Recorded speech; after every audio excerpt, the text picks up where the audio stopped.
seguimos con elecciones parlamentarias 2020 y tenemos como invitado a Humberto Castillo. Humberto es ex rector del Consejo Nacional Electoral, así que tiene una opinión muy calificada, autorizada en relación a este proceso, pero además forma parte de Proyecto Social, que es una organización de veedores nacionales, es decir, una organización que está recorriendo los centros de votación y que tiene una información de primera mano. Bueno, bienvenido, Humberto, y a estas alturas, a esta hora, ¿cuál es tu visión de lo que ha ocurrido hoy?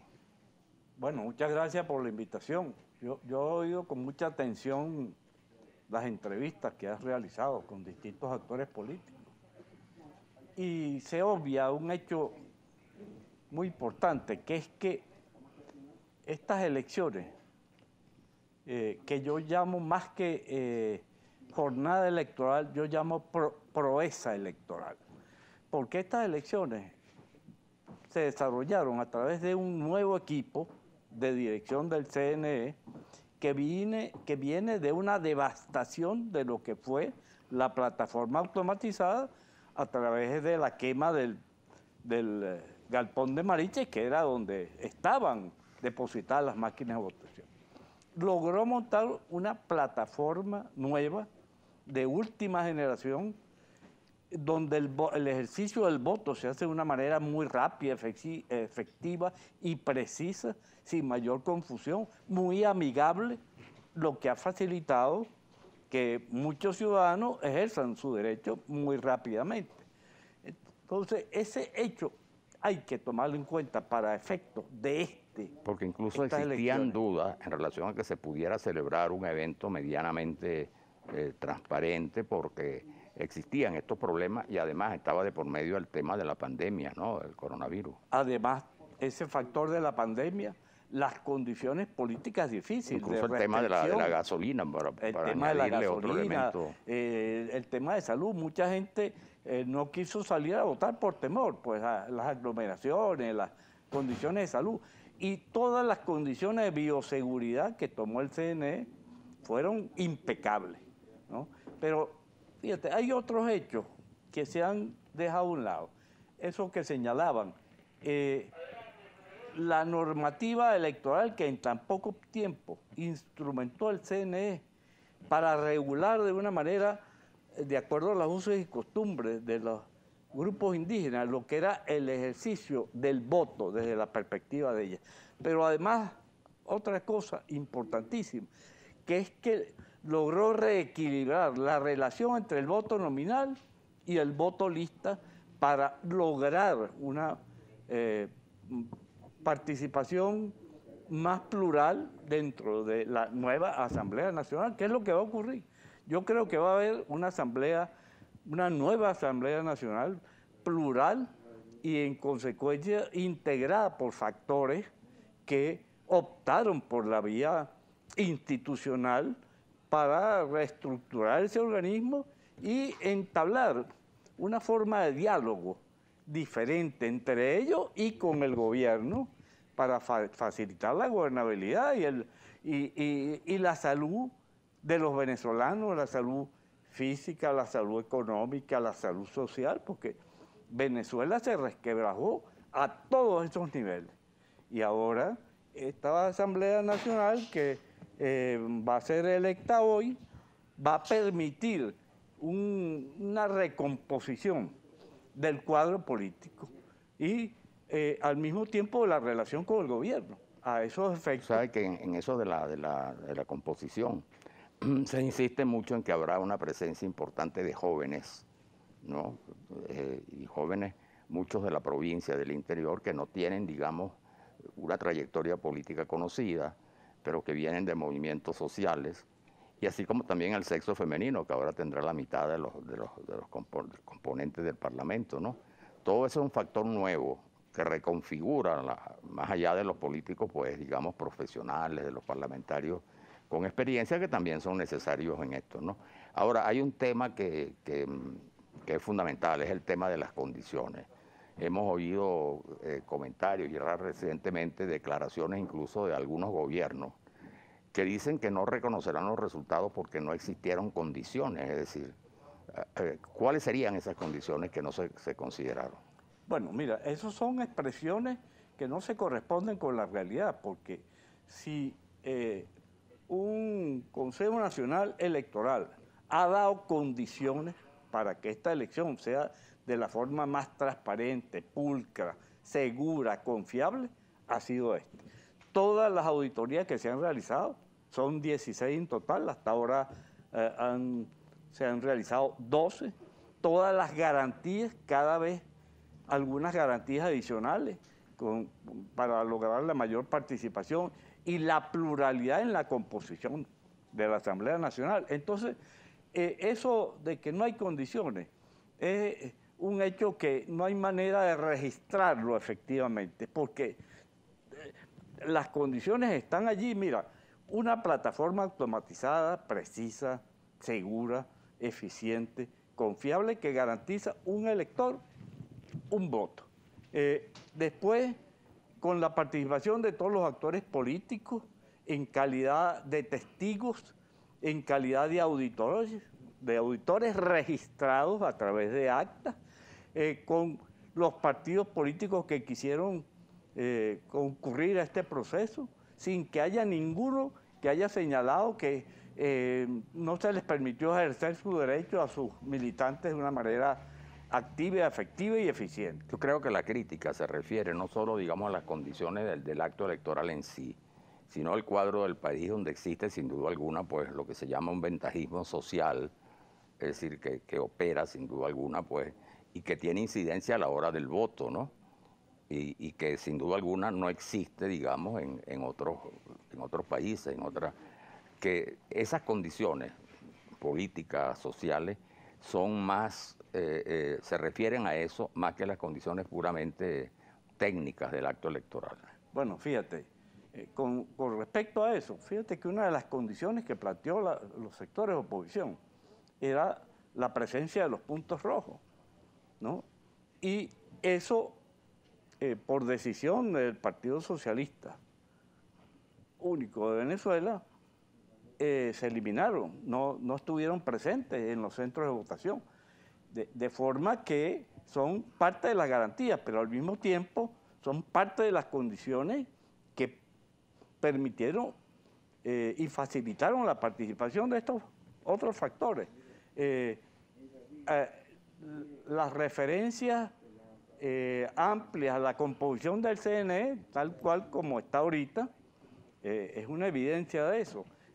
Los cambios en la relación voto-lista, voto nominal a favor de la lista para dar una mayor participación, esos son elementos nuevos que no están en la ley de procesos electorales, que se incorporan como parte de una normativa ad hoc que ha permitido una posibilidad de que ese organismo sea mucho más plural y estén representados los distintos factores políticos que tienen vida activa en Venezuela. Tú perteneces a una organización de veedores, ¿no?, electorales que han estado muy activos en el día de hoy.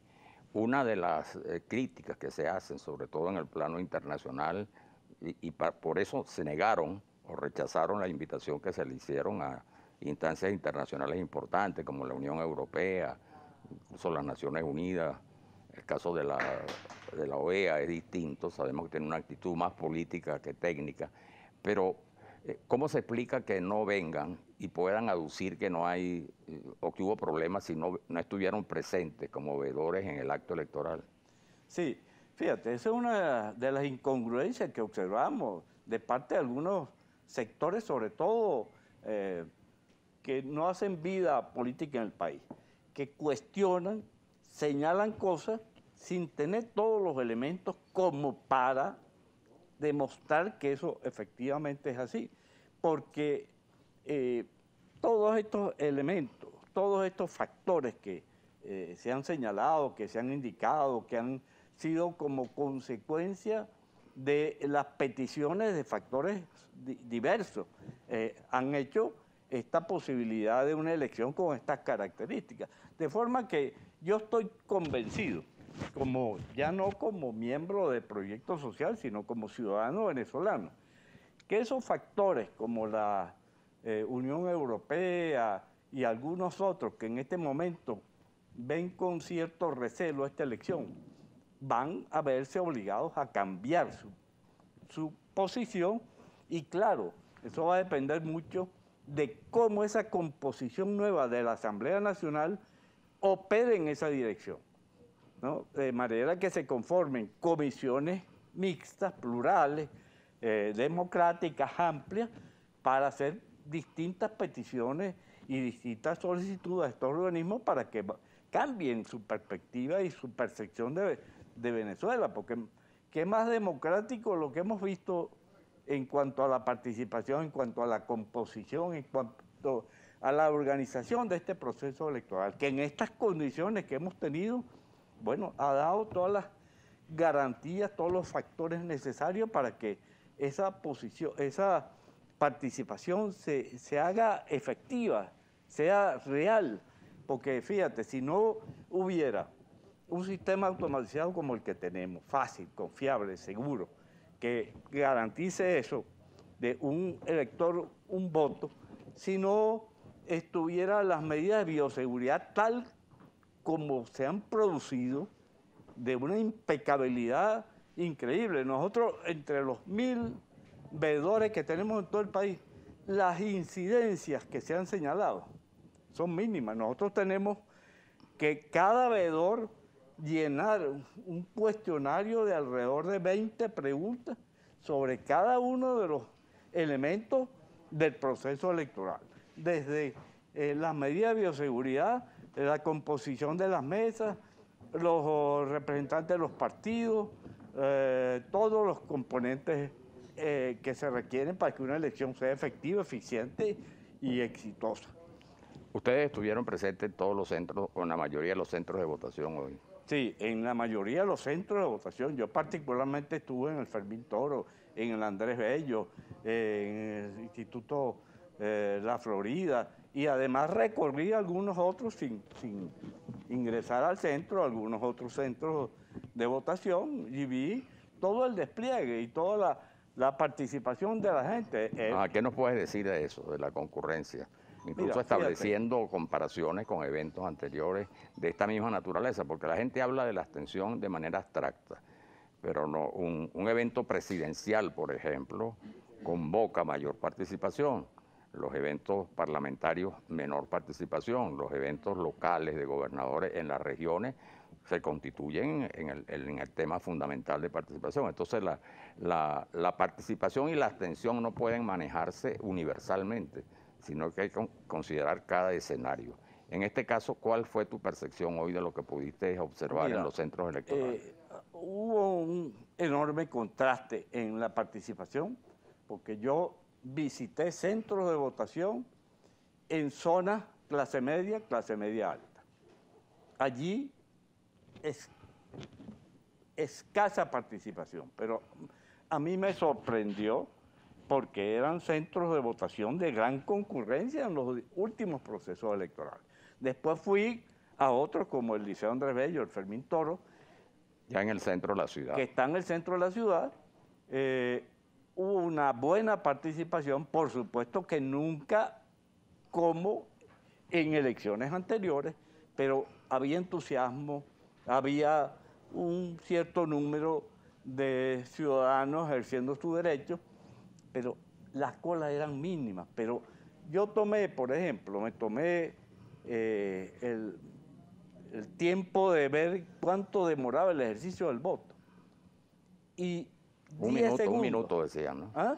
Un minuto. No, ¿qué minuto?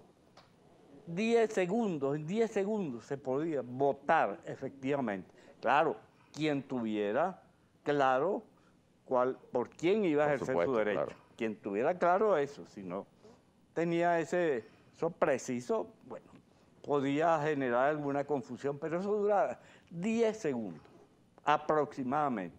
Quien tenía claro por quién iba a votar sin ninguna modificación adicional, y eso hizo que este proceso fuera de una celeridad increíble, que yo nunca lo esperé porque sé lo que es organizar un proceso electoral en tan poco tiempo. 5 meses tuvo usted.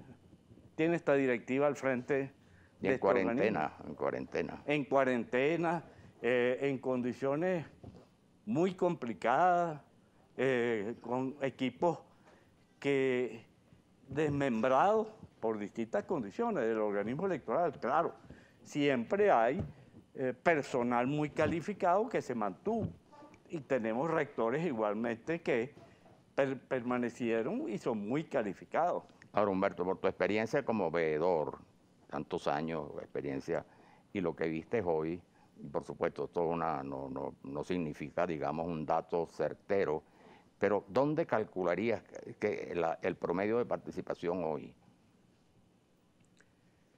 Mira, Que lo vamos a conocer dentro de claro, unas dentro de horas, poquito. Yo no me atrevo a avanzar pronóstico, porque no es mi papel tampoco. Hay que esperar ese boletín.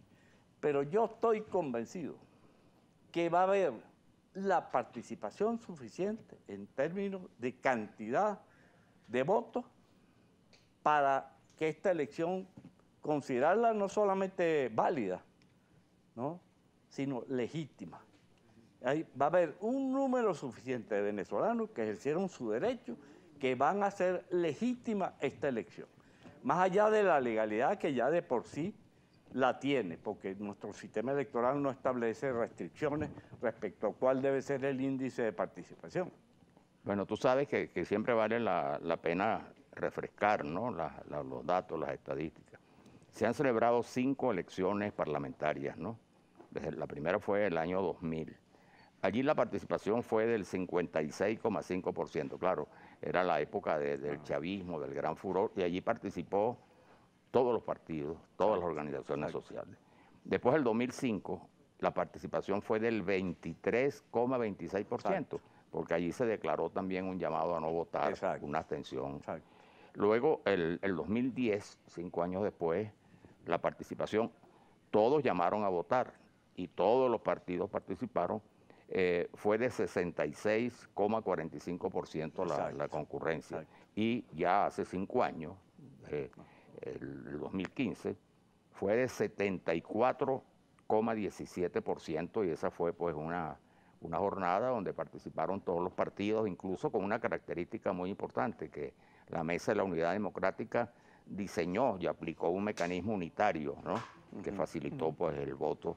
Esta es un poco la experiencia y son los números de este tipo de elección, advirtiendo que en estas 3 anteriores no hubo llamado a la abstención. Cuando se produjo el llamado a la abstención, a última hora, por cierto, hay que recordar esa situación, que era muy conflictiva lo que se vivía en esos años, porque venía el referéndum revocatorio, había sido el 2004, y esto fue unos meses después. Con todo ese cuadro, la participación se redujo a 23% nada más. Sin embargo, de ahí surgió una Asamblea Nacional que fue la que diseñó todo el andamiaje jurídico que es vigente actualmente, ¿no? Ahora, yo estoy seguro que esta Asamblea Nacional va a ser electa por mucho más que ese 23% del 2005 y por supuesto va a ser menos que el 70 y pico % del 2015. Pero va a ser una votación, en mi opinión, suficiente para darle legitimidad a ese organismo y para recomponer el cuadro político venezolano en función de darle más estabilidad, más piso, más solidez a la democracia y construir la democracia nuestra con más democracia, porque eso se lo oí yo a Zapatero en su intervención. A Rodríguez Zapatero, ¿no? A Rodríguez Zapatero. Una intervención hoy en una rueda de prensa. En una rueda de prensa. Dijo 2 cosas, en mi opinión, muy importantes. Esa fue una. Y la otra es que la democracia se construye con el diálogo y con el voto. El no votar no es una opción para construir democracia, ¿no? Además, si no votas hoy, votas mañana. Sí, si no votas hoy, bueno, puedes votar mañana, pero el problema es que pierdes una opción importante. Pero es que en este caso se ha comentado y hay señalamientos de, yo no te diría de los partidos políticos que se abstuvieron ahora, pero sí dirigentes políticos que están proclamando que no se votara ahora, pero están estimulando participación para las elecciones de alcaldes y de gobernadores, lo cual sería una contradicción, ¿no? Claro. Además, la elección que está establecida en nuestra Constitución para esta fecha es esta de la Asamblea Nacional. No podemos cambiar la Constitución para arreglar las cosas políticas que están mal conformadas, ¿no? Bueno, Humberto, muchas gracias por venir y con tus opiniones tan valiosas. Conversamos con Humberto Castillo, ex rector del CNE y además de Proyecto Social, una organización de veedores nacionales. Bueno, vamos al corte, ¿sí?